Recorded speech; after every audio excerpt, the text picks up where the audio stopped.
Hi everybody, it's Sally from Sally Stampers. Thank you for joining me today. Today I'm bringing you this cute little pocket tissue gift. It's just in one of the new in colours, so this is Misty Moonlight, and it's just really cute and I think it's lovely, and it's a lovely little gift. I have opened my tissues here, but it will fit just a normal sealed pack of little tissues inside. Now I'm going to apologise before I start. This is my new setup for filming, so I haven't got everything I think to hand that I might need, so I'm going to apologise ahead, but I'll hopefully have most things here. So, excuse me, let's get started then. So, to make the main part of this, you'll need some lovely cardstock, and I'm using the beautiful Bumblebee here. And then you need your scoring board. And your cardstock is going to measure 7.5 by 7 3/8 of an inch, which would be 18.5 by 19.5 centimetres. On the short side, and obviously you'll just have to check that with your measurements because there's not a lot in it. On the short side, we are going to score at 1 inch, 5 3/8 of an inch, and 6 3/8 of an inch. And in centimetres that would be 2.5, 13.5 and 16. Then we're then going to rotate it clockwise, and on the long side we're going to score at 1 inch, 2 inch, 4 1/4 and 5 1/4. And in centimetres that will be 2.5, 5, 11 and 13.5. Okay. Take this out of the way, and then, as you know, we're going to fold and burnish all of our score lines.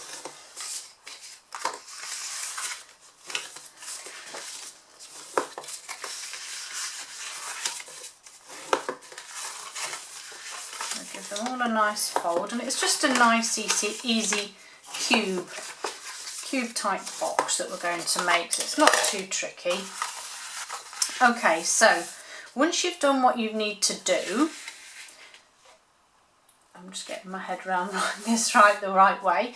So once you've finished what you're going to do, you're going to have 2 long parallel bits here, and then you're going to have 2 bits that run up the right hand side. So it's across the bottom and up the right, the 2 score lines. Then what we're going to do is this bottom left corner, we're going to cut away completely.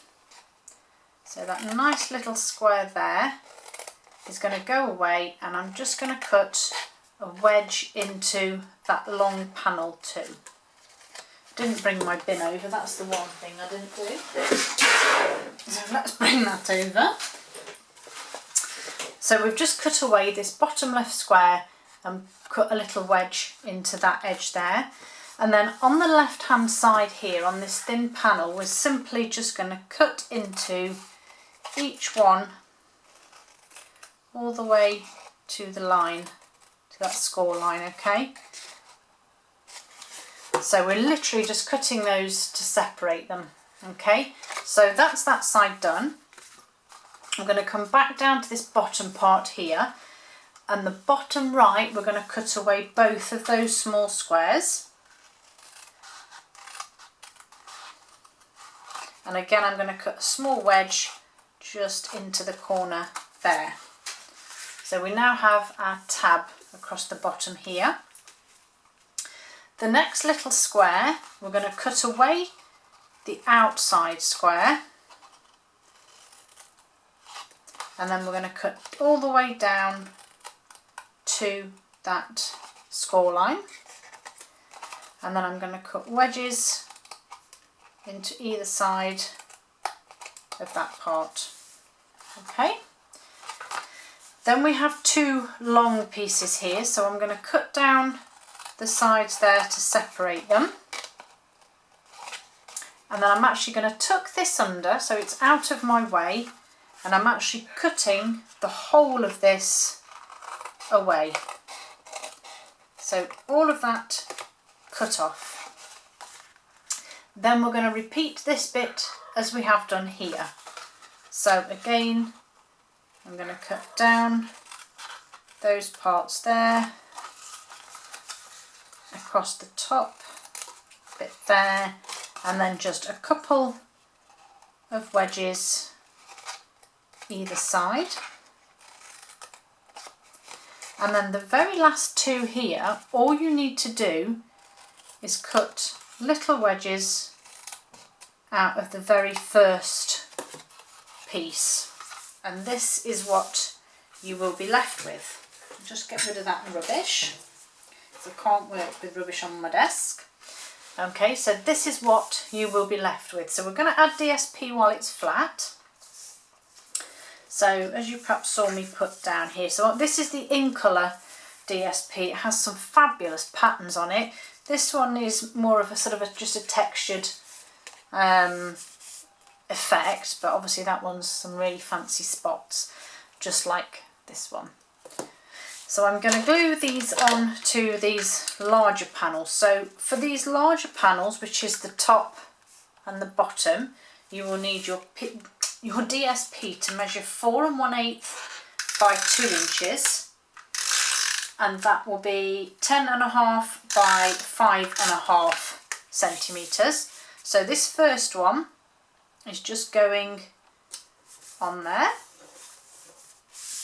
and this second one, because it's going on here and I need to cut that middle point out, I'm actually adding quite a bit of adhesive just to the centre, because once I've cut this out, I don't want this to not be adhered, so I've got plenty of adhesive on that. So that's going on there. Then we need 2 long panels for these bits, and these measure 4 1/8 by 3/4 inch, which will be 10.5 by 2 centimetres. And I'm still using my snail because my delivery is actually due tomorrow as I'm filming this, so hopefully I'll have my new seal by then, by the time I do next week's videos.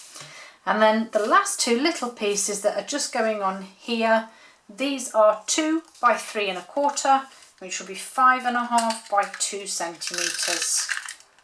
And these, as I say, just go on that end part there. And now that snail's run out. So luckily I have a spare close at hand, fairly close at hand anyway.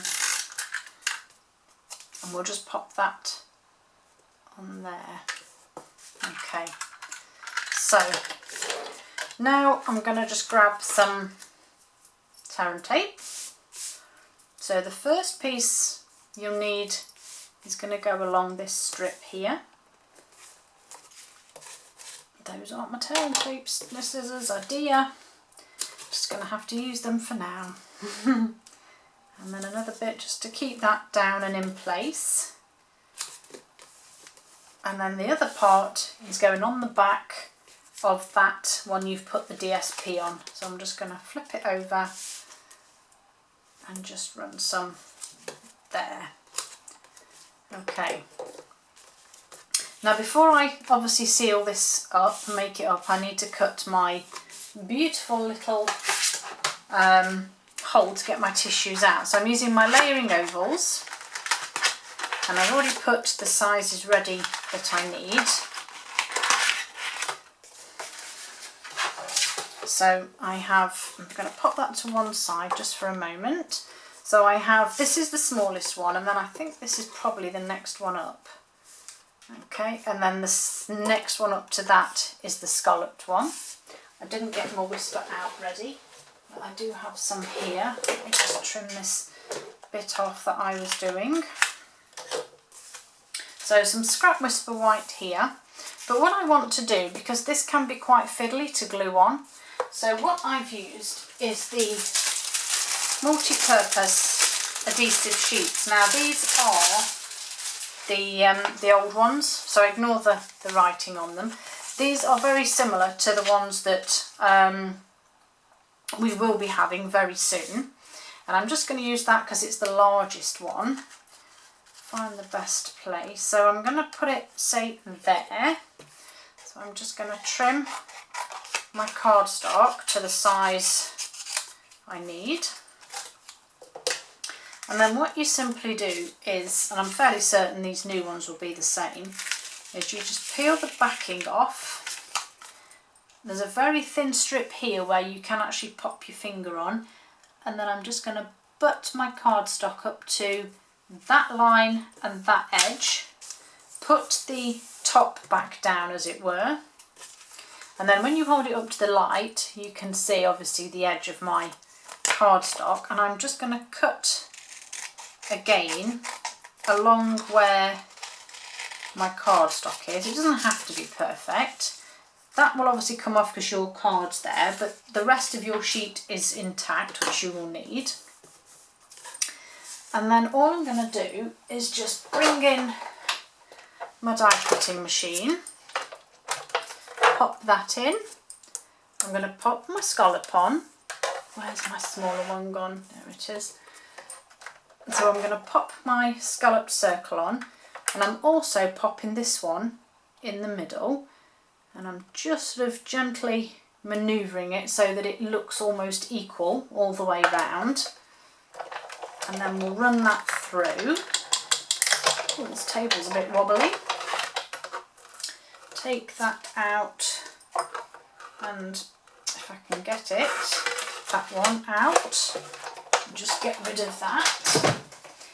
And then, so hang on to that, which is the centre.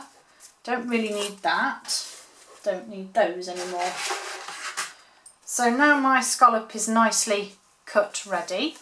I've told you a little fib, because you will need the smaller one again. And the smaller one, I'm just going to bring this back in. So I'm going to bring this box in now, and what I'm going to do is I'm going to tuck all of those in, but not, sorry you couldn't see any of that, tuck all of these bits in, and then on this side you can tuck them all in except for that one. I wouldn't tuck that one in. Place it on your machine and it will just fit on there. And then you just need to eyeball this to being in the centre, and then top on, and then just run it through your wobbly table and all. And then I'll just bring this out, get rid of this, and obviously there you now have your lovely little hole. Which way was this? I can't remember which way I did it now. That way, there we go. And then this part, I'm just going to take the backing off, which generally does come off really quite easily. Take the backing off, and then all you need to do, and I apologise if my head gets in this shot, is just line it up. And to be fair, once you've got one half done, the rest should fit anyway. Give that a little press. You can obviously use wet glue if you wish, but this is less messy, certainly quicker, and I have adhesive on every part of that, so none of it's going to lift off. So there's that part done. So let's make this little box up. So I'm just going to get my, take your pick, take the backing off these pieces, which then fold over and fold that piece over. Oh no, no, no, no. Oh, that was very close. That was nearly too close for comfort, that was then. That piece was still folded under there. So I'm just going to press that down.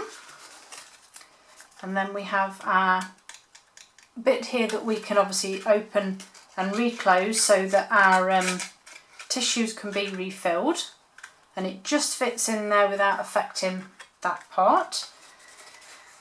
And then, dependent on whether you want to or not, you can open or close your tissues, leave them closed, and then we're just going to fold those parts in. I've put that on the wrong piece now, never mind.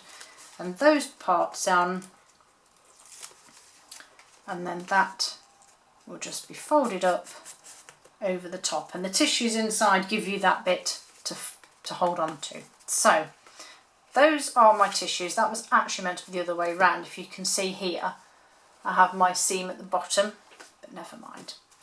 Okay, and then just to decorate, so you've got two options here. This little semicircle that came out of here obviously has the adhesive on the back. You can either use that to recut your sentiment, or you can use it to stamp your flowers and just stick them straight on under my umbrella. And I just used these flowers because I thought they actually sat, did I use these ones? No, it was this one. Because I actually felt that this one sort of sat in an arch, which I thought fit quite well. So you can either stick these on, or you can die cut your oval.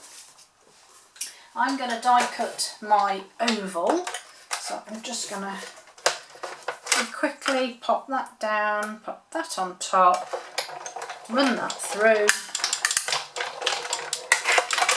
take that out the way, that out the way, and then again, if you wanted to cut that neater, you could utilise that for something else. And then I just need to put my sentiment on. Now I don't have a bumblebee, but I have found that my rather required re-inking crushed curry actually doesn't work too badly. So crushed curry that needs a bit of re-inking, excuse me, does work quite well. So that's that part done, and then again take the backing off. If you don't have nails or you struggle, your take your pick tool will also work, or whatever you use. And then I'm just going to pop that down the bottom here, and it does just fit without overlapping onto the tissues too much. And then finally I have my Whisper White here, some Memento, and I actually stamped my flowers off before I stamped them onto my Whisper White, just because it stops them being quite so bold, if you like. And then I just used basic colours of my Stampin' Blends. So I have Granny Apple Green here, this is the dark one, and I literally just used the nib, and I didn't go with blending or anything like that, because I just wanted to get some colour on. And as you see, it's super quick, and you have to, well, you don't have to, but Memento is the best ink because it stops it bleeding into your colour. So that's Granny Apple Green, Daffodil Delight, just to do the centre of my flowers, Flirty Flamingo. Again, because these nibs are so big, it just takes no time at all to colour these in. And to be fair, I was actually going to do these ahead of time, but then I thought, no, because I can show you how quick and easy it is to colour with blends. And then my last one is Dark Highland Heather. In fact, I didn't use Dark Highland Heather at all. I used light Purple Posy. Completely different one, but I just used this one just to colour that middle flower. And that's what I like about these stamp set, is that obviously this is from under your umbrella, but I've not used any part of the umbrella. I've just used some of the flowers and the sentiment. And then it is just a case of fussy cutting these out. Now, like I said, I was going to do them ahead of time because I thought, oh, I'm going to be on there doing the fussy cutting and it will take ages. But actually it doesn't. And it does give me a chance just to tell you about the joining offer in June. That is amazing. You can get a free bundle as well as all the other goodies. So go and check out my Instagram or Facebook or Pinterest, because they're all on there and it will tell you all about it. But it is a fabulous offer that is only available during June, so definitely make the most of that. So there's one flower, and you see it didn't really take me that long. And then I'm going to quickly just cut this one out and just adhere this with some snail, and then it's done. It's really simple.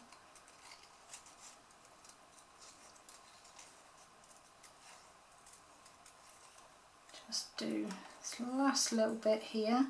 This is always the tricky bit when you have bits like this, spiky bits that you need to go in and out of, but if you move your paper instead of your scissors, it's actually so much easier. That was a tip I learnt. And then the last little bit here. There we go. So fussy cut those out, get my snail, or you could use glue dots, anything you wanted to really, and then just get some snail on there. That can sit there, and then this one can just go, oops daisy, just there, and there you have it, a fabulous pocket tissue gift. Hope you like them. Thank you for joining me, and I'll see you all again soon. Bye.